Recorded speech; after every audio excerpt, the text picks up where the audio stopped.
കഴിച്ചോ? അമ്മേ, school bus വന്നു, ഞാൻ പോവാ.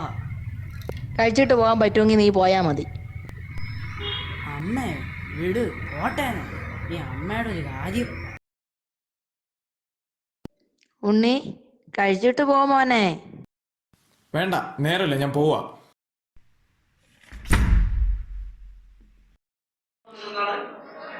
ഇവിടെ ലൈറ്റ് ഓരോ വീഡിയോയിലും അത് ഡിഫറെന്റ് സ്പീഡ് ആയിരിക്കും. മാക്സിമം സ്പീഡ് ബാക്കപ്പിലായിരിക്കും. അത് സി എന്ന് പറയും. ഓക്കെ, അപ്പോ ഈ ഒപ്റ്റിക്കൽ പാത്ത് എന്ന് പറയുന്നത് ഒരിക്കലും നമുക്ക് ലൈറ്റ് ഡിഫറെന്റ് വെലോസിറ്റിയിൽ ഓരോ വീഡിയോയിലും സഞ്ചരിക്കുന്നത് കാരണം എന്ത് ചെയ്യാൻ പറ്റില്ല, ഈ വെലോസിറ്റി അല്ലെങ്കിൽ ഈ ഡിസ്റ്റൻസ് കമ്പയർ ചെയ്യാൻ പറ്റും. അപ്പൊ ആ കമ്പയർ ചെയ്യാൻ വേണ്ടിയിട്ട് നമ്മൾ ഒപ്റ്റിക്കൽ പാത്ത് കൺസെപ്റ്റ് യൂസ് ചെയ്യുന്നത്. ഇവിടെ നോക്കിക്കേ, എക്സ്ട്രാ ട്രാവൽ ഡിസ്റ്റൻസ് എത്രയാണ്? 2D എന്നാണ്. അതിൽ 2D എന്തായിരുന്നു? 2D എന്ന് പറയുന്നത് എക്സ്ട്രാ, അതായത് ഫിസിക്കൽ ആയിട്ടുള്ള ആ ഡിസ്റ്റൻസ് ആണ് 2D അല്ലേ?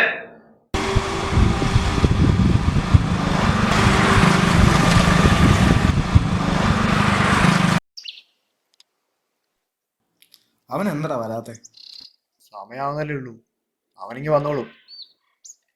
സീനൊന്നുമില്ലടാ, അവൻ വന്നോളൂ.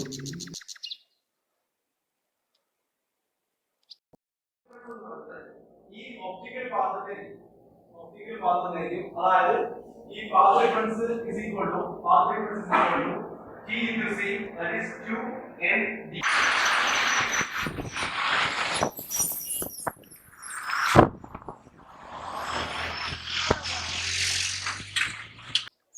ഒരു സീനില്ലടാ, അതൊക്കെ അവൻ നൈസായിട്ട് ഡീൽ ചെയ്തു. അതൊന്നും അല്ലടാ, അവൻ പറഞ്ഞു വെച്ച് നോക്കിയാ ഇപ്പൊ എത്താനുള്ള സമയം കാണുന്നില്ലല്ലോ. നീ ബേജാറാവേണ്ടിരിക്കി, അവനിപ്പ ഇങ്ങെത്തും.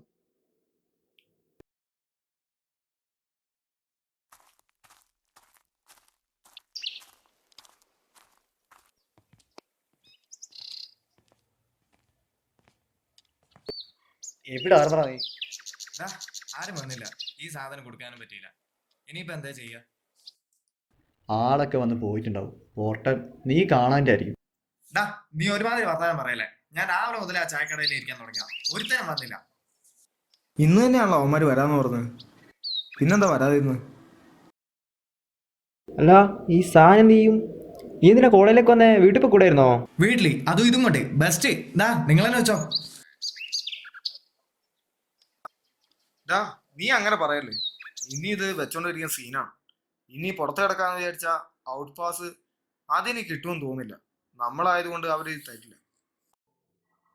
ഇനി എന്ത് ചെയ്യാ? ഇനിയിപ്പോ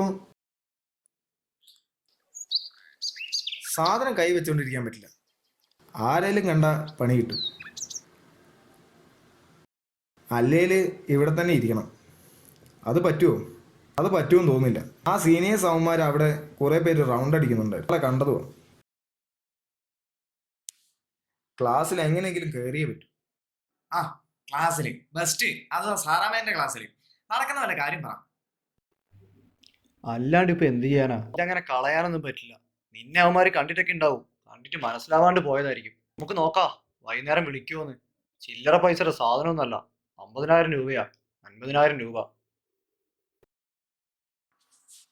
ഇനിയിപ്പോ എന്താ ചെയ്യാ? എന്ത് ചെയ്യാ? ക്ലാസ്സിൽ പോവാ.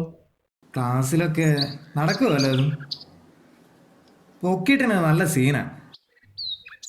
അതൊന്നും ഇല്ലടാ, ബാഗിലല്ലേ. നീ വാ. എന്നെ കൊണ്ട് പറ്റും തോന്നില്ല. നിന്നെ കൊണ്ട് പറ്റൂടാ, നിന്നെ കൊണ്ട് പറ്റും. നീ ഇത് പിടിക്ക്.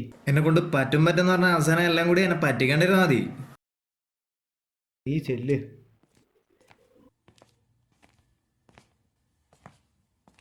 ഒരു സീർട്ട് വലിക്കാൻ പോലും ഒരുത്തൻ്റെ കയ്യിൽ 5 പൈസ ഇല്ല.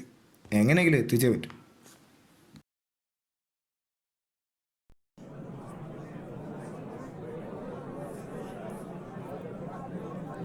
എല്ലാവരും നോട്ട് ചെയ്യാം.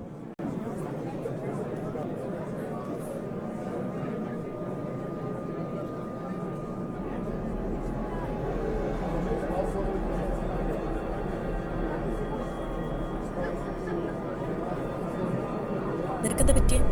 ഒന്നുമില്ല മിസ്. നീ ക്ലാസ്സിലൊന്നും ശ്രദ്ധിക്കുന്നില്ലല്ലോ. അല്ല, ഞാൻ ക്ലാസ്സിലാണ് ശ്രദ്ധിക്കുന്നത്. ആ ബാഗ് എടുത്ത് താഴെ വെച്ച് മര്യാദയ്ക്ക് ഇരിക്കും. ഞാൻ വെച്ചോളാം മിസ്. ബാഗിലെന്താ? ഒന്നുമില്ല മിസ്. നോക്കട്ടെ. ഇല്ല മിസ്, വിട്. ഒന്നുമില്ല. നോക്കട്ടെ, വിട്. ബാഗിൽ ഒന്നുമില്ല. വിടാൻ. ഇല്ല മിസ്.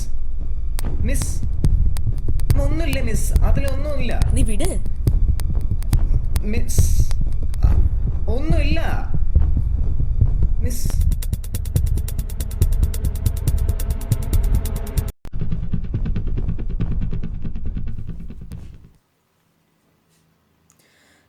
കഞ്ചാവാണ് നിങ്ങളുടെ മോൻ്റെ ബാഗിൽ നിന്ന് പിടിച്ചെടുത്തിരിക്കുന്നത്. കൈമാറാൻ ഏറ്റയാൾ വന്നില്ല അത്രേ, അതുകൊണ്ട് അവനിങ്ങ് പോന്നു. കോളേജിലെ നിലനിൽപ്പിന്റെ പേരിൽ ഒരു വിധത്തിലാണ് ഞാൻ ഈ കേസ് ഒതുക്കി തീർത്തത്. ഇനി ഇവനെ തുടർന്ന് ഇവിടെ പഠിപ്പിക്കുന്നതിൽ ബുദ്ധിമുട്ടുണ്ട്. ഒറ്റയ്ക്കാണെന്ന് പറഞ്ഞ് ഇവനെല്ലാം ഏറ്റെടുത്ത് നിൽക്കുന്നത് വേറെ ആർക്കും രക്ഷിക്കാനാണെന്ന് എനിക്കറിയാം. മനസ്സിലായി കാണുമല്ലോ അല്ലേ? അവസാനം ഒറ്റയ്ക്കേ കാണുള്ളൂ എന്ന്. ഇവർക്കിത് എത്തിച്ചു കൊടുക്കുന്നവരെ പോലീസ് പൊക്കി. ഒരു വൻ ഡ്രഗ് മാഫിയ സംഘമാണ് ഇവർക്കിടെ പ്രവർത്തിക്കുന്നത്. അവരിവർക്ക് 50,000 രൂപയാണ് വാഗ്ദാനം ചെയ്തത്. അങ്ങനെയാ പിള്ളേർ ഇവരുടെ സംഘത്തിൽപ്പെടുന്നത്. അവർക്ക് എവിടെയോ പിഴച്ചു. അവസാനം അതിങ്ങനെ അവസാനിച്ചു.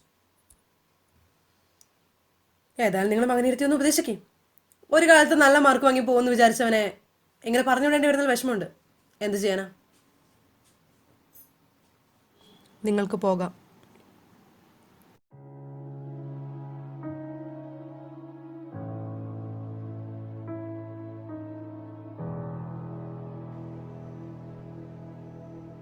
മോനെ,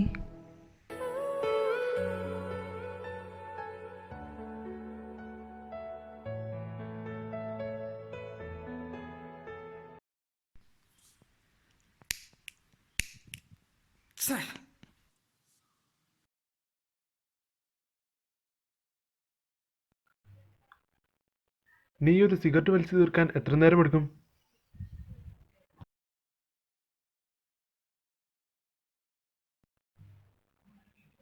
ഒരായുസ് മുഴുവൻ എടുത്താലും നിനക്കിത് ഒരിക്കലും വലിച്ചു തീർക്കാൻ കഴിയില്ല. അതുകൊണ്ട് നിന്റെ സമയം ക്രമീകരിക്കാനാണ് അവരിതിങ്ങനെ 10 കഷണങ്ങളാക്കി മുറിച്ച് ദാ ഇങ്ങനെ അടുക്കി വച്ചിരിക്കുന്നത്.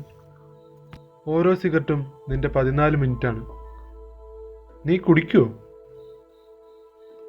അത് പിന്നെ ചോദിക്കണോ അല്ലേ? ഒരു കുപ്പി നിന്റെ 6 മണിക്കൂറാണ്. ദിശയില്ലാത്ത ലോകത്ത് ബോധമില്ലാത്ത 6 മണിക്കൂർ. നിങ്ങളാരാ? അതാണ് മോനെ ഈ ലോകത്ത് ഒരു പ്രസക്തിയുമില്ലാത്ത ചോദ്യം. നമ്മളൊക്കെ ആരാണ്? ആരുടെയൊക്കെയോ അച്ഛനും അമ്മയും മകനും മകളും സഹോദരനും സഹോദരിയുമാണ്. വേറെ ആർക്കൊക്കെയോ തീർത്തും അപരിചിതർ. എന്നെ നീ ആരായി ഉൾക്കൊള്ളുന്നു എന്നതാണ് നിനക്ക് ഞാൻ ആരാകുന്നു എന്ന ചോദ്യത്തിന് ഉത്തരം. പലർക്കും നമ്മൾ പലരാണ്. പക്ഷെ നിങ്ങൾക്ക് എൻ്റെ സമയത്തെക്കുറിച്ച് പറയേണ്ട കാര്യം? കഥകൾ കുറെ കണ്ടവന് കേട്ടവന് കഥകളുടെ ഗതി അറിയാം. ജീവിതം കഥകളല്ല, യാഥാർത്ഥ്യങ്ങളാണ്. ആയിരിക്കാം, പക്ഷെ പറഞ്ഞു കഴിയുമ്പോൾ അതെല്ലാം വെറും കഥകളാണ്.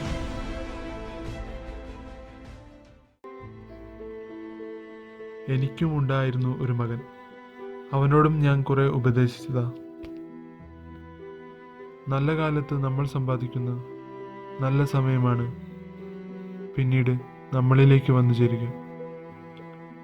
കള്ള് കുടിച്ചും വലിച്ചും പാഴാക്കുന്ന സമയവും ഉപയോഗശൂന്യമായി നമ്മളിലേക്ക് തന്നെ വരും.